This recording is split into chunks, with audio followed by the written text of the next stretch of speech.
अभी तक हम लोगों ने बायोलॉजिकल क्लासिफिकेशन देख लिया था। अब हम लोग देखेंगे 5 किंगडम क्लासिफिकेशन, जो कि विटेकर साहब द्वारा दिया गया था। उसमें क्या क्या डिफरेंस है।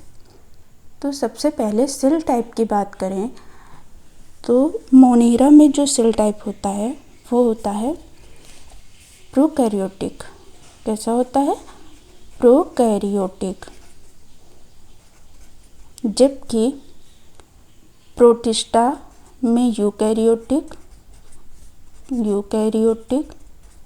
फंजाई में भी यूकैरियोटिक, एनिमेलिया भी यूकैरियोटिक होते हैं और प्लांटी भी यूकैरियोटिक होते हैं। तो देखा जाए तो सिर्फ मोनेरा ही है जो प्रोकैरियोटिक होता है, जबकि प्रोटिस्टा, फंजाई, एनिमेलिया और प्लांटी ये सभी यूकैरियोटिक होते हैं। न्यूक्लियर मेम्ब्रेन की बात करें तो मोनेरा प्रोकैरियोटिक होने की वजह से इसमें न्यूक्लियर मेम्ब्रेन एब्सेंट होती है। बाकी सभी प्रोकैरियोटिक होते हैं, इस वजह से बाकी सभी में न्यूक्लियर मेम्ब्रेन प्रेजेंट होती है, चाहे वो प्रोटिस्टा हो, फंजाई हो, एनिमेलिया हो या फिर प्लांटी हो। इन सभी में न्यूक्लियर मेम्ब्रेन प्रेजेंट होती है क्योंकि ये सभी यूकैरियोटिक हैं।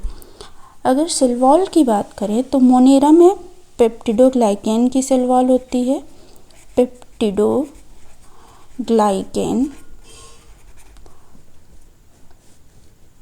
और अगर प्रोटिस्टा की बात करें तो प्रोटिस्टा में जो सेल वॉल है वो केवल कुछ ही ऑर्गेनिज्म हैं जिनमें सेल वॉल प्रेजेंट होती है। तो लिख सकते हैं हम प्रेजेंट इन सम ऑर्गेनिज्म।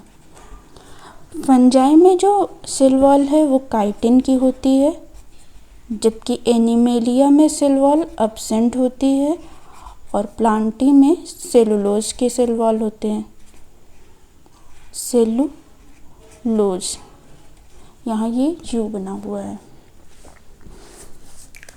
अब बॉडी ऑर्गेनाइजेशन की बात कर लेते हैं। तो बॉडी ऑर्गेनाइजेशन में मोनेरा में जो बॉडी ऑर्गेनाइजेशन होता है वो कैसा होता है? सेलुलर लेवल का। प्रोटिस्टा में भी सेलुलर लेवल ही होता है। फंजाई में मल्टी सेलुलर भी होता है, मल्टी सेलुलर, या फिर इसे बोलेंगे लूज टिश्यू। या तो मल्टी सेलुलर होगा या फिर लूज टिश्यू होगा। एक्सेप्ट इसका एक एक्सेप्शन भी है, वो है ईस्ट। एनिमेलिया में टिश्यू या फिर ऑर्गन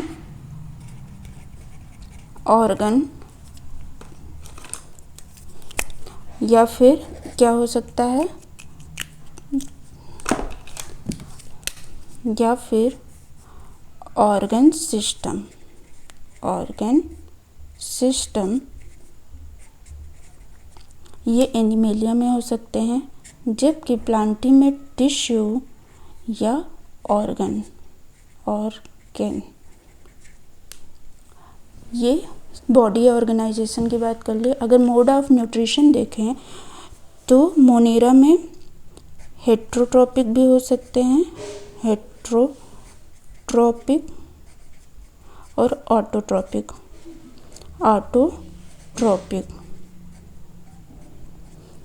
जबकि प्रोटिस्टा इसमें भी हेट्रो और ऑटो दोनों ही होते हैं।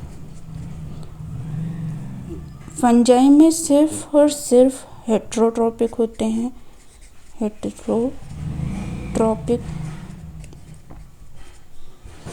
जबकि एनिमेलिया में भी हेट्रोट्रोपिक ही होते हैं, हेट्रोट्रोपिक। प्लांटी ऑटोट्रोपिक होता है, ऑटोट्रोपिक। अब हम एग्जाम्पल की बात कर लेते हैं। एग्जाम्पल कौन कौन से हैं? तो मोनेरा में आते हैं बैक्टीरिया और ब्लू ग्रीन एल्गी, जिसे हम लोग BGA भी बोलते हैं।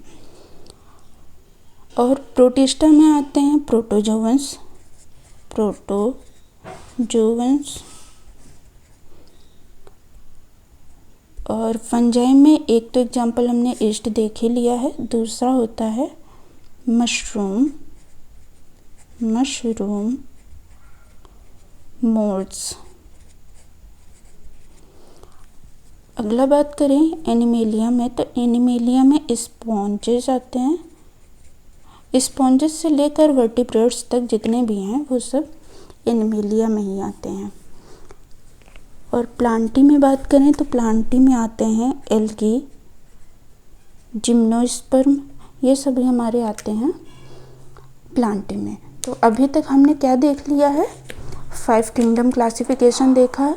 5 किंगडम क्लासिफिकेशन जो विटेकर द्वारा दिया गया था, उन्होंने 5 किंगडम में डिवाइड किया था, मोनेरा, प्रोटिस्टा, फंजाई, एनिमेलिया और प्लांटी। इनमें डिफरेंस क्या है, तो अगर मोनेरा की बात करें तो ये प्रोकैरियोटिक होते हैं, न्यूक्लियर मेम्ब्रेन एब्सेंट होती है, पेप्टिडोग्लाइकेन की सेल वॉल होती है, सेलुलर बॉडी ऑर्गेनाइजेशन होता है। ये हेट्रोट्रॉपिक और ऑटोट्रॉपिक दोनों हो सकते हैं और इनके एग्जाम्पल हैं बैक्टीरिया और ब्लू ग्रीन एल्गी। प्रोटिस्टा की बात करें तो ये यूकैरियोटिक होते हैं और न्यूक्लियर मेम्ब्रेन प्रेजेंट होती है। सेल वॉल भी कुछ ही ऑर्गेनिज्म हैं जिनमें पाई जाती है। सेलुलर लेवल का ऑर्गेनाइजेशन होता है। हेट्रोट्रॉपिक और ऑटोट्रॉपिक का न्यूट्रिशन पाया जाता है। इन दोनों में से कोई एक हो सकता है। और examples protozoans.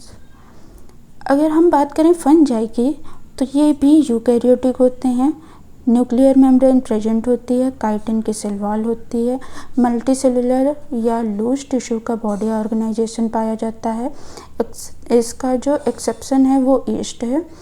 Mode of nutrition heterotrophic होते हैं, एग्जाम्पल मशरूम और मोल्ड्स, ये 2 एग्जाम्पल होते हैं। एनिमेलिया की बात कर लेते हैं तो एनिमेलिया भी यूकैरियोटिक होता है, न्यूक्लियर मेम्ब्रेन प्रेजेंट होती है, सेल वॉल एब्सेंट होती है, टिश्यू ऑर्गन या ऑर्गन सिस्टम का बॉडी ऑर्गेनाइजेशन पाया जाता है। ये हेट्रोट्रॉपिक होते हैं, इसमें आते हैं स्पॉन्जेस से लेकर वर्टिब्रेट्स तक के सारे एनिमल्स। फिर बात करते हैं प्लांटी की, तो प्लांटी में यूकैरियोटिक होते हैं, न्यूक्लियर मेम्ब्रेन जो है वो प्रेजेंट होती है और सेल वॉल सेलुलोज की बनी हुई होती है। टिश्यू या ऑर्गन टाइप का बॉडी ऑर्गेनाइजेशन होता है, ऑटोट्रॉपिक होते हैं। इसमें एल्गी आते हैं और जो है आपकी जिम्नोस्पर्म, एंजियोस्पर्म आते हैं। तो आज हम लोगों ने बायोलॉजिकल क्लासिफिकेशन देख लिया और साथ ही में देखा कि कौन कौन से ऐसे साइंटिस्ट थे जिन्होंने क्लासिफिकेशन को किंगडम में डिवाइड किया था। सबसे जो ज़्यादा इम्पोर्टेंट किंगडम है वो आपका 5 किंगडम क्लासिफिकेशन है, जो कि किसने दिया था, विटेकर साहब ने दिया था। तो आज के लिए इतना ही। आई होप आप सभी को मेरा वीडियो अच्छा लगा होगा। तब आगे फिर मिलते हैं, तब तक के लिए नमस्कार, बाय बाय, गुड नाइट।